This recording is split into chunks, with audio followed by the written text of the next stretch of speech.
Hello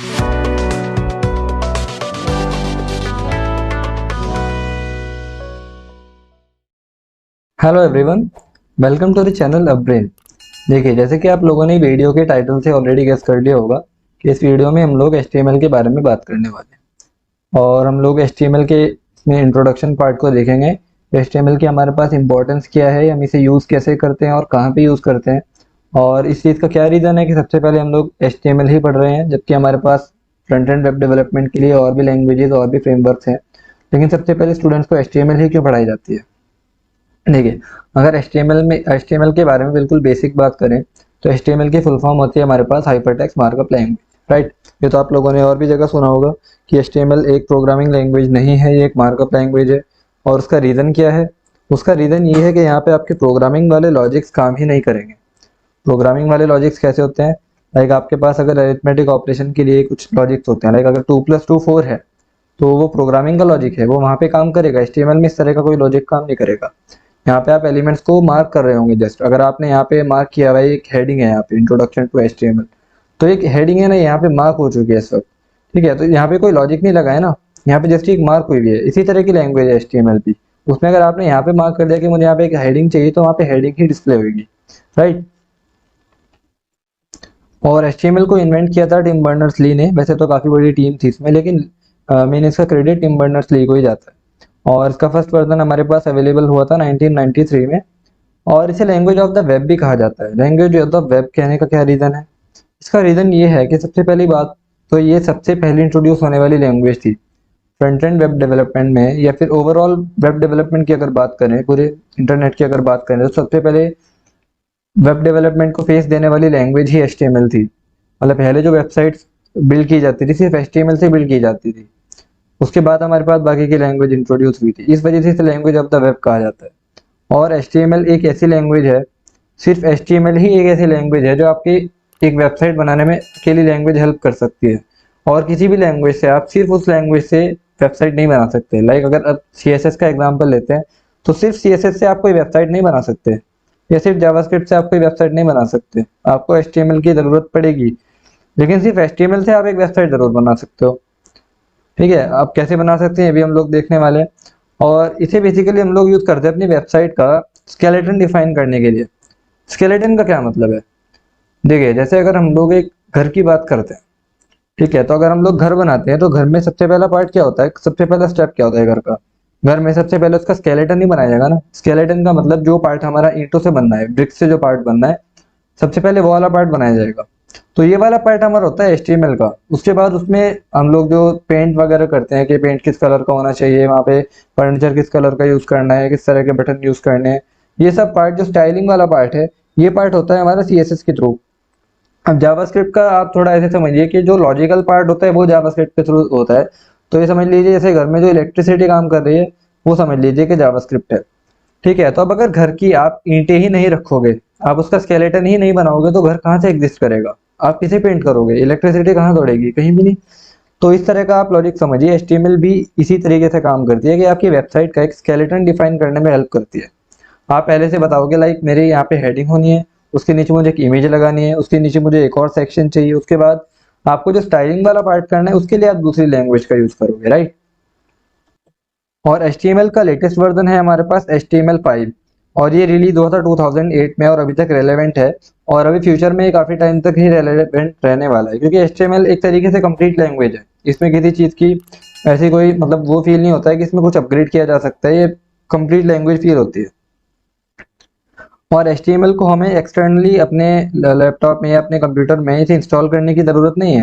like अगर आप कोई और लैंग्वेज के बारे में बात करो, अगर आपको जावा इंस्टॉल करनी है, या फिर C++ का कोई कोड लिखना है, तो कोड तो आप लिख लोगे, क्योंकि वो तो अगर आपको लिखना आता है तो लिख लोगे ऑब्वियसली। लेकिन अगर उसे अपनी मशीन पे रन करना है ना, आपको अपने कंप्यूटर पे अगर उसे रन करना है, तो आपको पहले C या फिर C++ या जिस भी लैंग्वेज का वो कोड है, वो लैंग्वेज उसका मशीन को पहले अपनी मशीन में इंस्टॉल करना पड़ेगा। लाइक अगर आप जावा का कोड लिख रहे हैं तो आपको जावा कंपाइलर पहले इंस्टॉल करना पड़ेगा। अगर आप C और C++ का कोड लिख रहे हैं तो आपको MingWC का कंपाइलर चाहिए होगा। पाइथन के लिए आपको पाइथन को इंस्टॉल करना पड़ेगा। तो इस तरीके से आपको अलग अलग मशीन, अलग अलग लैंग्वेजेस के लिए अलग अलग सॉफ्टवेयर को इंस्टॉल करना पड़ता है। लेकिन HTML या फिर वेब डेवलपमेंट से रिलेटेड जितने भी लैंग्वेजेस हैं हमारे पास, लाइक HTML, CSS और जावास्क्रिप्ट, इन लैंग्वेजेस को आपको इंस्टॉल करने की नीड ही नहीं है। और उसका रीज़न क्या है? उसका रीज़न ये है कि हम लोग इन लैंग्वेज को रेंडर करने के लिए, इनका प्रीव्यू देखने के लिए यूज़ करते हैं ब्राउज़र का। और ब्राउज़र को हमारे ऑलरेडी पता है HTML को कैसे ट्रीट करना है, CSS को कैसे ट्रीट करना है और जावास्क्रिप्ट को कैसे ट्रीट करना है। तो एक तरीके से हमारे ब्राउज़र के साथ ही इंस्टॉल्ड हैं ये लैंग्वेजेस हमारे कंप्यूटर में, राइट? तो अगर आपको HTML यूज़ करना है तो आपको जस्ट HTML को लिखना आना चाहिए, उसे रन करने का काम आपके ब्राउज़र का होता है। तो हम लोग अभी HTML के बारे में अगर आगे देखें तो हम देखेंगे अपने HTML को हम लोग लिखते कैसे हैं, इसमें क्या एलिमेंट्स होते हैं, क्या टैग्स होते हैं, डिफरेंट डिफरेंट टैग्स के हम लोग एग्जांपल देखने वाले हैं, राइट? तो ये तो रही बात HTML की। अब इसके बाद नेक्स्ट हमारे पास क्वेश्चन ये आता है कि अगर HTML इतनी कंप्लीट लैंग्वेज है, इससे हम लोग काफ़ी कुछ, मतलब अगर सिर्फ इससे ही वेबसाइट बना सकते हैं तो CSS और जावास्क्रिप्ट क्यों है फिर? अगर सिर्फ HTML से भी वेबसाइट बन सकती है तो CSS और जावास्क्रिप्ट क्यों है? उसके लिए मैं आपको दिखाता हूँ कि अगर सिर्फ HTML से वेबसाइट बनाते हैं तो किस तरह की वेबसाइट बनेगी। उसके लिए हम लोग क्या करेंगे, कोई एग्जिस्टिंग वेबसाइट ओपन करके देखते हैं। लाइक यहाँ पे हम लोग ओपन करते हैं हमारी खुद की वेबसाइट जो है brain.in, उसे ओपन करके देखते हैं।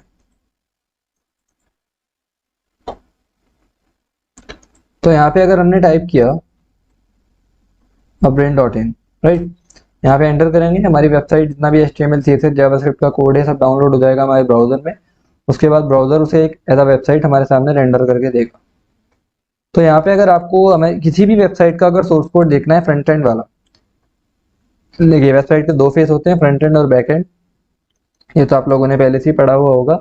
तो यहाँ पे अगर हम लोग फ्रंट एंड का कोड देखना चाहें तो बड़ी इजीली देख सकते हैं। हमें यहाँ पे बस राइट क्लिक करना है और व्यू पेज सोर्स अगर करेंगे तो हमें पूरा का पूरा कोड एक ही बार में मिल जाएगा।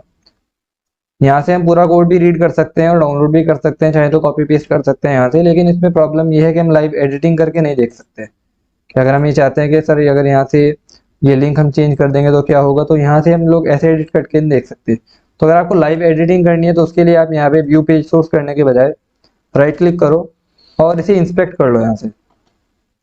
तो इंस्पेक्ट करने के बाद हम देखते हैं कि अगर हम लोग इसमें से CSS को हटा देते हैं तो ये वेबसाइट कैसे दिखेगी।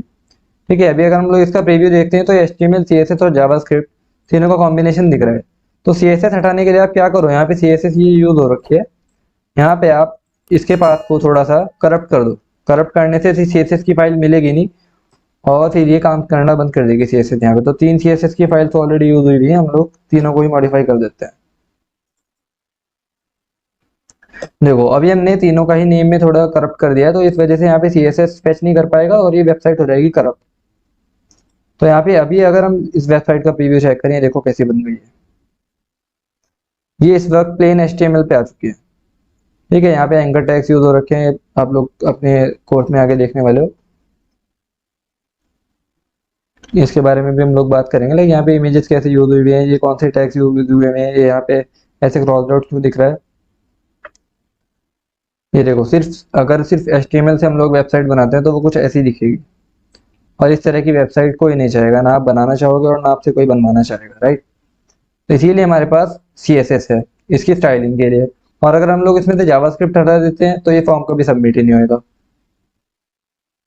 राइट? तो ये तो समझ में आता है हमें कि हमारे पास तीनों लैंग्वेजेस का अपना अपना इंपॉर्टेंस है, राइट? तो उसमें से सबसे ज़्यादा इंपॉर्टेंट HTML क्यों है, उसका रीज़न यही है कि बिना HTML के हमारी वेबसाइट एग्जिस्ट ही नहीं कर सकती है। तो HTML का इंट्रोडक्शन पार्ट हमने देखा है। बाकी हम लोग HTML को इसकी फाइल कैसे बनाते हैं, कैसे यूज़ करना है, ये हम लोग अपना नेक्स्ट वीडियो में देखने वाले हैं।